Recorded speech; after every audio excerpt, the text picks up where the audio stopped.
Jindal Steel and Power is expected to report a weak set of numbers in Q1 FY14, both on a standalone as well as a console basis.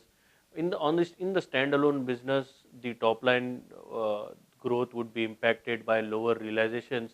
We expect realizations to be lower by 19% YOY.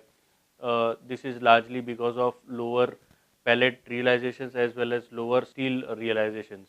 This impact on the top line would be somewhat nullified by higher volumes due to the increase in capacity utilization.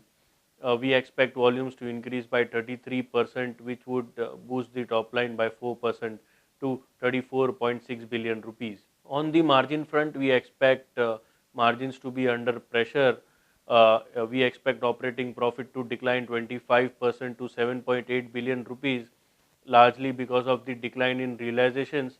If we compare on a Q on Q basis, then raw material cost is expected to remain steady, which would lead to lower margins. So, on the operating front, the numbers are expected to be somewhat weak. On the PAT, if we consider the reported PAT, then the numbers look strong. But if we remove the exceptional item in Q1 FY13, then the PAT would show a degrowth in the standalone business. On the console basis, the top line is expected to be lower by 1% to 46.6 billion rupees. This is largely due to lower revenue from power. Power, we expect the volumes to be flat on a YOY basis, but we expect realizations to be lower considering the market conditions over the last 6 months. On the consolidated EBITDA, we expect EBITDA to decline by 16% to 13.3 billion rupees. Again, an impact of lower EBITDA from the standalone business. We expect the other subsidiaries to contribute to the EBITDA in this quarter.